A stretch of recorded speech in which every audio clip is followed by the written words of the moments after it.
tapi amanah daripada dia cerdas tidak amanah. Bapak tidak percaya, siapa yang rusak negara kita APBN-nya? Jawab saya, Pak. Orang bodoh? Bukan, orang pintar, Pak. Dan orang pintar kalau tidak punya amanah, dia lebih bahaya daripada bajing. Bajing, Pak, dia cuma makan kacang-kacangan. Bajingan, aspal, semen, beton.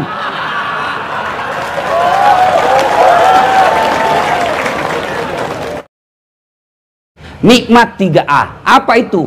Nikmat A pertama, beragama. Coba lihat kita beragama di Indonesia. Meskipun kita bukan negara Islam, kita tidak deklarasikan Indonesia negara Islam. Kalau Malaysia, itu dalam konstitusinya ditulis Malaysia adalah negara Islam. Kalau kita Indonesia tidak, kita cuma punya Pancasila, ketuhanan yang Maha Esa. Bukan negara Islam, tapi tempat tidurnya orang-orang beragama. Coba lihat kita beragama, Pak. Masya Allah. Bapak mau bangun masjid, tinggal di Saudi Arabia, tempat lahirnya Nabi Muhammad SAW. Bapak punya duit banyak, tidak mungkin kau bisa bikin masjid tanpa izin dari raja. Di Indonesia, silakan kau cari masjid yang ada izin bangunannya. Enaknya toh, ada duit, punya tanah, bikin bangunan masjid, tidak perlu ada izin, jadi. Anda mau dakwah, tidak usah dulu di Saudi, Malaysia. Mau ceramah, biar Anda alumni Mesir, tapi tidak dapat permit, izin dari raja, kerajaan, izin dari pemerintah, tidak mungkin kau bisa ceramah. Lihat Indonesia, Pak. Artis yang selama ini main film peluk-pelukan, tidak jelas agamanya, baru 2 bulan hijrah, modal jenggot panjang, celana jingkrang, dia kafir-kafirkan kita, Pak. Baru 2 bulan belajar agama. Coba lagi. Bapak mau bikin pesantren, biar Bapak punya duit banyak, tidak mungkin kalau tidak dapat izin dari kalau Saudi dan Malaysia. Di Indonesia Bapak punya rumah kosong, kumpul anak TKTPA, jadi pesantren hafal Quran, tidak perlu ada izin. Ya kan? Cari di negara manapun di dunia ini, seperti Indonesia, punya menteri agama. Malaysia cuma menteri usuran haji. Kita menteri agama, Pak. Coba lihat lagi, Pak, di Timur Tengah. Timur Tengah, negara Arab. Satu bahasa, puluhan negara. Indonesia, satu negara, ratusan bahasa. Mangga, monggo. Masya Allah. Ini negara kita ini, nikmat beragama, Pak. Allah Karim. Cari negara Islam, diliburkan setiap hari besar Islam. Maulid kita libur. Isra Mi'raj kita libur. Tahun baru Islam kita libur. Ramadan awal libur. Ramadan akhir libur. Bahkan lebarannya pun kita terserah mau ikut Muhammadiyah atau pemerintah. Terserah. Inilah enaknya kita beragama, Pak. Mau pergi ceramah, alhamdulillah tidak pernah dilarang. Mau tengah malam pergi ceramah di Merauke, aman.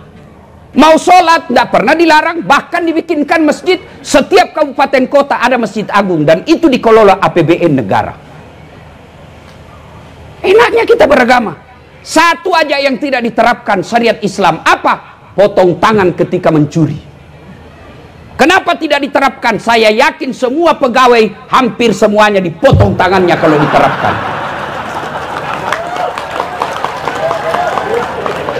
Iya, Pak. Coba kalau diterapkan potong tangan, Pak.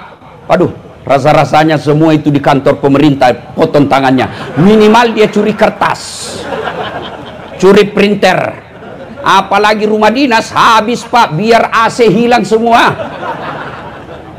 Allah Karim. Nikmat beragama. Yang kedua adalah nikmat alam. Orang-orang di Bandung, Bogor, Puncak, lihat itu orang Arab. Mereka habis duitnya puluhan juta hanya untuk apa? Pergi lihat gunung, Pak. Orang Bandung tidak perlu kau keluarkan uang melihat gunung. Cukup kau keluar dari rumahmu. Oh, gunung.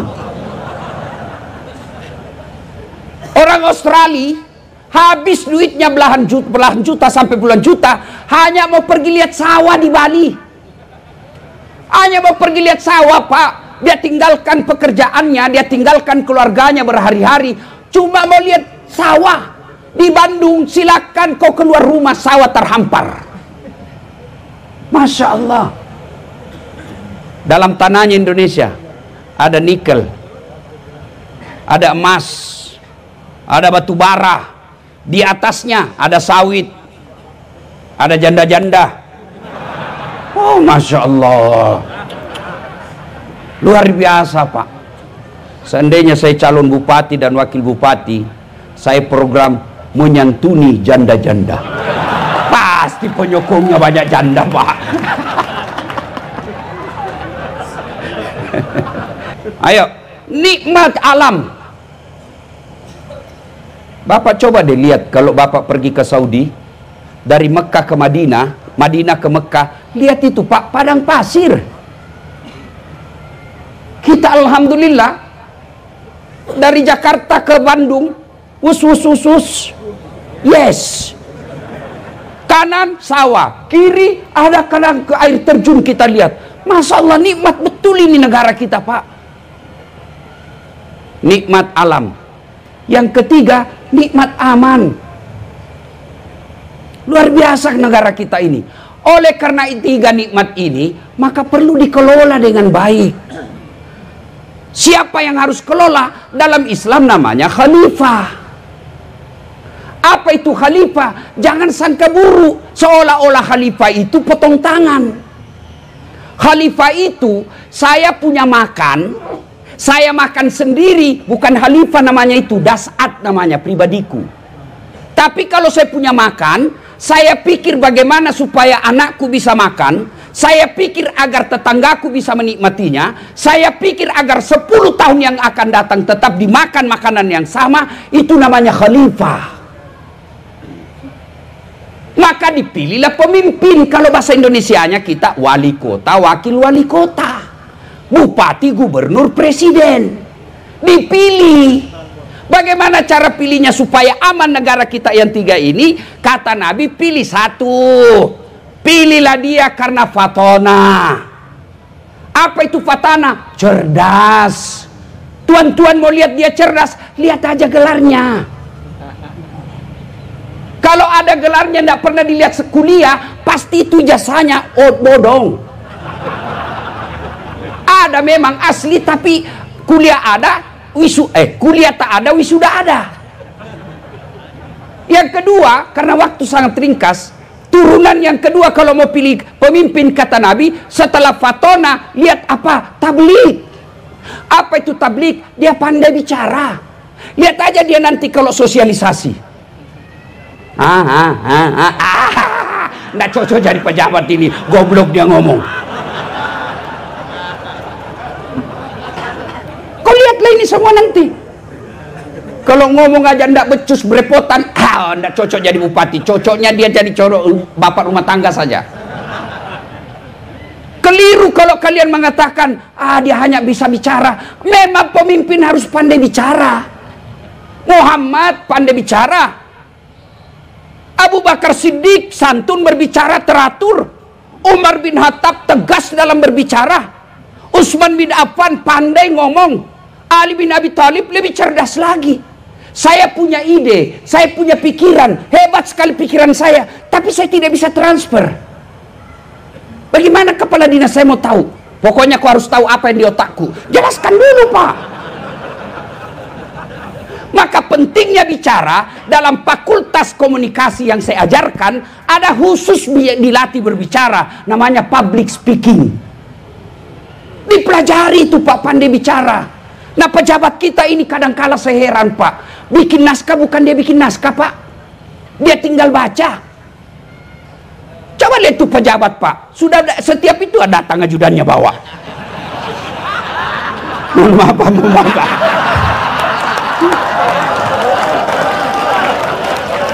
Iya toh, Masya Allah. Aduh, tinggal dibaca masih salah baca, Pak. Bagaimana kau mau jadi kelola ini 3A? Bisa mungkin kau kelola, tapi habis di 5 tahun pertama. Khalifah itu tidak boleh habis ketika 5 tahun pertama, periode kedua. Tapi dia abadi, itu namanya khalifah. Kau punya padi, kalau habis di tahun 10 kau memimpin, itu bukan khalifah. Khalifah itu berkesinambungan. Maka dipilih. Nah, sudah. 1, fatona, cerdas. 2, tablik, penyampai. Yang ketiga, biar kau cerdas, biar kau pandai bicara, tapi tidak amanah. Lebih baik dia bodoh, tapi amanah, daripada dia cerdas tidak amanah. Bapak tidak percaya, siapa yang rusak negara kita APBN-nya? Jawab saya, Pak. Orang bodoh? Bukan, orang pintar, Pak. Dan orang pintar kalau tidak punya amanah, dia lebih bahaya daripada bajing. Bajing, Pak, dia cuma makan kacang-kacangan. Bajingan, aspal, semen, beton.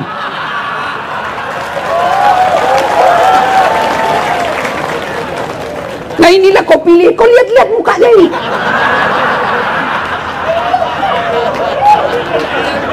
Jangan marah, Pak, ya, jangan marah, Pak.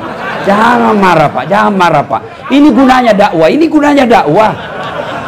Kasihan Bapak kalau habis uangmu puluhan miliar lalu kau masuk neraka. Saya bilang, adakah orang yang lebih bodoh dari mereka yang keluarin uang beli partai 20 miliar, ya, sosialisasi 5 miliar, dan lain sebagainya, sampai 40 miliar habis duitnya, lalu masuk neraka. Adakah orang yang lebih bodoh dari ini? Kalau saya punya uang 50 miliar, Pak, 10 miliar saya pakai sogok istriku supaya saya bisa kawin lagi. Jelas, Pak. Saya nikmati. Hah. Masya Allah. Iya, Pak. Ngapain kita mau jadi pemimpin habis duit kalau hanya membuat kita masuk neraka? Ini gunanya saya nasihatin Bapak. Makanya jangan marah. Bapak mau marah enggak apa-apa, saya juga mau pulang. Jelas kan? Kalau tidak amanah, nah saudara-saudaraku, amanah itu, kata amanah itu abstrak. Bagaimana mengkonkretkannya? Gampang. Kalau dia incumbent, paling gampang dilihat amanah atau tidak. Caranya apa? Lihat janji-janjinya kampanye 5 tahun yang lalu. Kalau dia tidak amalkan, ganti. Jelas kan? Kalau dia pernah jadi anggota DPR, lihat aja dia. Setelah dia jadi terpilih, apa dia masih datang menyapa rakyat? Coba, selesai. Gampang sekali tuh lihat amanah. Variabelnya gampang. Lihat janjinya, lihat visi misinya, diamalkan atau tidak. Coba lihat kita rakyat gini, Pak. Pak Kapolres, serasa-rasanya tidak ada rakyat yang mau rusuh. Yang kadang mau bikin rusuh itu Pak tim sukses.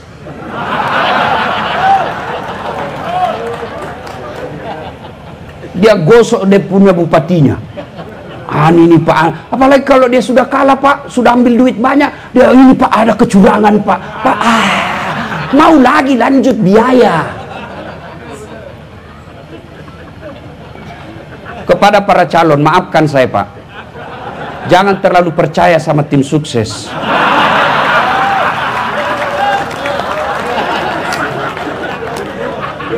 Maafkan saya Pak, daripada Bapak mewakilkan diri untuk menyapa, lebih baik Bapak datang menyapa langsung kepada masyarakat. Dari rumah ke rumah, dari pintu ke pintu. Kalau niatnya Bapak tulus, langkah-langkah Bapak, Pak, jihad fisabilillah. Kalau percayakan sama tim sukses Pak, oh ini Pak, ini ada majelis taklim, 400 pesertanya Pak, tapi beliau minta baju seragam. Mulai masuk proposalnya itu. Daripada itu Bapak menyapa, capek, risiko, siapa suruh kau calon? Kalau nggak mau capek, nggak usah calon. Amanah. Yang keempat dapat dipercaya. Amanah itu kekuasaan, dapat dipercaya itu ngomongnya lihat. Kalau dia banyak bohongnya, jangan Pak. Dan kalau dia muslim, paling gampang saudaraku. Kalau dia muslim paling gampang, lihat sholatnya. Kalau dia tidak sholat, jangan kau percaya. Tuhannya saja dia tipu. Bagaimana caranya ditahu dia sholat atau tidak? Gampang. Bapak tanya sahabatnya. Kalau bapak tanya dia, Tuhan sholat? Oh pasti dong. Tapi lihat temannya. Karena orang biasanya berteman satu paket dia pak. Apa namanya? Circle. Ya, connecting people. Sama itu. Minyak tidak mungkin bisa bergabung dengan air. Biasanya kalau dia pembohong, temannya pasti pembohong. Lihat aja temannya siapa tim suksesnya. Lihat. Gampang. Cuma kan kita ini mau jadi pemimpin, mau jadi wali kota, mau jadi bupati, gubernur, kepala daerah, modalnya apa? Doa. Jangan salah paham. Doa yang saya maksud adalah dana operasional awal, dana operasional akhir. Parahnya lagi, kita juga masyarakat wane piro. Hancur. Akhirnya apa? Terpilihlah pemimpin, bukan memikirkan rakyatnya, tapi memikirkan tim sukses dan partainya. Maka saudaraku, cintai negara ini. Cara apa? Saudaraku jadi pemimpin, jangan kau sogok rakyatmu. Rakyat, jangan kau peras calon pemimpinmu. Enak kan? Yang jadi masalah, satu mau nyogok, satu mau terima. Coba kalau ini calon-calon kepala daerah mau nyogok, tapi tidak ada yang mau terima, mau diapain? Dia tidak bisa ngapa-ngapain. Biar ibu bapak mau disogok, tapi tidak ada yang mahambur, tidak jalan. Ini klop pak, satu mau disogok, satu mau menyogok. Akhirnya terpilihlah pemimpin, ngomong aja tidak betul. Baru 2 tahun dilantik berujung sama KPK. Pesan kedua, Bapak Ibu saudara-saudara sekalian, pilkada pesta demokrasi. Ketika Bapak Ibu mendengar kata pesta, yang ada di benak kita adalah senang-senang. Pesta pengantin pasti senang-senang. Pesta ulang tahun pasti senang-senang. Tidak ada orang bilang pesta kematian. Pesta pasti senang-senang. Maka ciptakan ini menjadi bersenang-senang kita memilih pemimpin. Cuma kadang yang membuat kita berpecah belah, ya kan? Satu, pilkada. Pilkada jangan membuat kalian berpecah belah. Mohon maaf, boleh Bapak jawab pertanyaan saya? Masih ingat Pilpres 2019? Masih? Siapa calon presiden waktu itu? Bapak Joko Widodo dengan Bapak Prabowo. Siapa yang menang? Bapak Joko Widodo. Siapa menterinya? Prabowo. Waktu debat satu paket. Kalian yang sejak ada WhatsApp satu grup, sejak ada Perumnas bertetangga dengan tetanggamu, persoalan beda pilihan 2019 sampai sekarang masih musuh. Itulah aslinya beleng-beleng. Kalau tim sukses saling nyerang, wajar. Kenapa? Dia mau jadi menteri. Kontraktor saling serang, wajar. Dia mau dapat proyek. Kalau kita rakyat biasa, kau mau dapat apa? Memang kalau kau sakit, dia datang besuk kamu.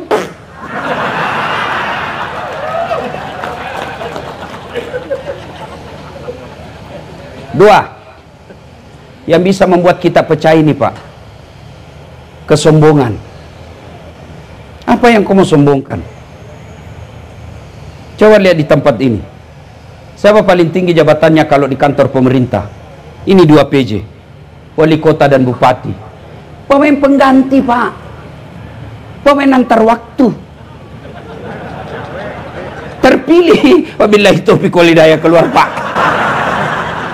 Bapak mau pasti pakai, begitu selesai terpilih Pak, Bapak mau pakai Garuda. Lewat orang bilang, waduh sudah sakit ini Bapak ini. Apa yang kau mau sombongkan? Ini Kapolres. Mau sombong. Bisa jadi Kapolres karena disenang Kapolri. Kalau tidak, wabillahi taufiq wal hidayah. Apa yang kita mau sombongkan? PJ aja tidak boleh sombong. Tapi inilah manusia paling beruntung. Tidak perlu beli partai, tidak perlu pasang baleho. Tidak boleh sombong, Pak. Kapolres tidak boleh sombong. Ini tentara. Dan sombong, Pak, paling takut sama istrinya. Kalau saya, Pak, tidak pernah saya takut sama istri, Pak. Tidak ada orang Bugis takut sama istrinya, Pak. Cuma orang Bugis istrinya lebih berani. Nah, Pak. Nah, apa yang kita mau sombongkan? Ini yang calon. Bapak baru calon, Pak. Ayo. Maka saudaraku, ada satu manusia, dia pejabat. Kalau sekarang namanya pejabat, dulu zamannya dia namanya raja. Kaya sampai kekayaannya masih dikejar sampai sekarang di Mesir. Punya pasukan gagah berani, tidak ada yang berani lihat matanya itu raja. Namanya Fir'aun. Tapi karena sombong, Allah hinakan Fir'aun. Sampai detik ini dijelaskan dalam Quran, Fir'aun haram masuk surga. Kalau kita, Pak, masih 50-50. 50% masuk neraka, 50% masuk surga, Pak. Fir'aun sudah diponis haram masuk neraka, masuk surga. Apa cukup sampai di situ laknat Allah? Tidak. Allah laknat Fir'aun, tidak ada orang suka itu Fir'aun. Sampai detik ini tidak ada orang Cimahi mau kasih nama anaknya Fir'aun. Ya. Maka kalau boleh berpesan kepada tuan-tuan yang terpilih kelak, jangan kau sombong. Rendah hati. Kesombongan membuat orang bisa putus persaudaraan. Kok bisa? Kau remehkan orang. Pakai barang mahal, sombong. Tidak. Bapak jadi pejabat, punya harta mahal, boleh pakai. Yang penting Bapak bisa buktikan itu bukan bagian uang negara. Tapi sebaiknya selama menjabat, Pak, tunda dulu. Berikutnya, Bapak Ibu saudara-saudara sekalian, yang bisa membuat pecah lagi, Pak, serakah. Saya biasa, Pak, tidak masuk akal saya, Pak, di Indonesia. Anaknya anggota DPR, bapaknya bupati, istrinya anggota DPR pusat. Sudah lagi 2 periode suaminya, anaknya lagi jadi mau bupati. Memang secara etika demokrasi, secara teori demokrasi boleh saja. Tapi itu namanya melanggar etika. Boleh, tapi orang mulai jengkel sama satu keluarga. Akhirnya apa? Lambat laun ditinggal. Ibu bapak saudara-saudara sekalian, karena waktu yang terbatas, kepada para calon, kalaupun akhirnya Allah takdirkan suaranya bapak sedikit, bukan kalah ya, sedikit, tidak enak kata kalah, Pak. Contoh dasar latih 2014, Pak, saya ikut Pilwali Makassar, 10 pasang calon. Kalah? Tidak, cuma yang menang lebih banyak suaranya. Saya berdoa, sholat tahajud, ternyata Allah kabulkan yang terbaik. Allah sampaikan kepada saya seandainya dalam bahasa, Das'at, kau tidak usah jadi pejabat. Kalau kau jadi pejabat setengah mati kau hormat. Datang Kapolres, siap Kapolres. Datang Kapolda, siapa jenderal. Datang gubernur, siapa gubernur. Datang Pak Menteri, ya Pak Menteri. Datang Presiden, siapa Presiden. Saya jadi ulama sekarang, mereka semua yang hormat sama saya. Enak, Pak. Coba kalau Bapak ditakdirkan suaranya tidak mencukupi, Pak. Contoh saya. Pasti Allah punya rencana. Bapak mau contoh lagi, contoh yang Prabowo. Sejak 2014 mau jadi presiden, tapi Allah tunda sampai 2024. Bapak ditakdirkan nanti tidak cukup suara, kau tanding lagi 2024. Tanding lagi. Prabowo 4 kali, Pak.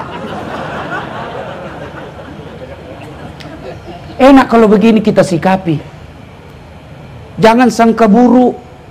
Kalau kita sudah sosialisasi, sudah beli partai, sudah tim kampanye, tapi ternyata Allah takdirkan bukan kita pemenangnya, berarti bukan itu yang terbaik buat kita.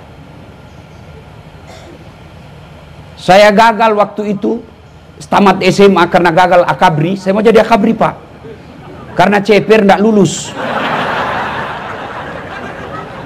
Saya lulus jadi ustadz. Temanku yang lulus waktu itu reserse, Baret Merah. Dia AKBP pangkatnya di Sulawesi Barat, Baret Merah. Saya jadi ulama. baret putih. Tapi dengan baret putih yang saya pakai, kau lihat saya nasihati semua ini baretnya ini. Allah kasih yang terbaik. Ya pacaran calon-calon Pak ya, selalu sangka baik kepada Allah. Jangan terlalu percaya bisikan tim sukses. Kita dicurangi Pak, kita dicurangi Pak. Gagal akabri saya daftar fakultas kedokteran. 3 kali saya ikut Pak. Saya sholat tahajud 40 malam berturut-turut. Tidak keluar nama saya. 3 tahun berturut-turut. Saya malah lulus di sospol. Ternyata teman saya lulus. Yang lulus waktu itu tugas Kepulauan Aru. Mau lebaran saya telepon. Kau pulang lebaran? Enggak Ustaz. Rugimu itu jauh-jauh cari uang. Enggak lebaran sama orang tuamu. Mahal tiket Ustaz. Dalam hati saya, alhamdulillah untuk saya tidak jadi dokter. Kemana-mana gratis, bisnis kelas. Tidak pernah beli tiket. Siapa yang belikan? Pak Tri. Apa? Enak Kak kalau kita gembira-gembira seperti ini Pak ya. Enak. Ngapain? Maka saudaraku yang ada tuan-tuan ini, jabat tanganlah di samping kiri kananmu Pak. Biasa ini Pak. Jangan merasa malu Pak. Biasa. Bapak sudah terpilih lolos calon Pak. Itu sudah nikmat. Banyak yang mau calon tidak lulus Pak. Jadi enak kan begini. Minimal sudah terpasang kita punya foto di baleho-baleho. Wah, panggil sepupu, kau tengok itu sepupumu ada di pohon mangga.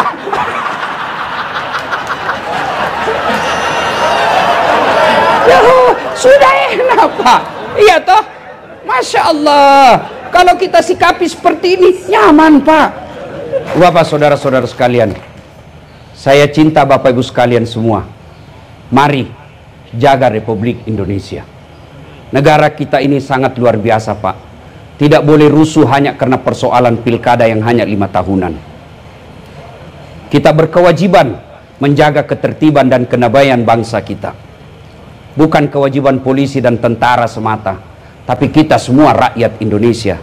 Di negara kita ini hidup, di negara kita ini kita cari nafkah, di negara ini kita beribadah, di negara ini kita membentuk keluarga. Maka kita semua wajib menjaga ketentraman dan kedamaian. Apapun agama, suku, bahasa, pekerjaanmu, kita sama. Persatuan Indonesia, kesatuan Republik Indonesia. Bapak saudara-saudara sekalian, inilah tausiah kita. Mudah-mudahan ada manfaat.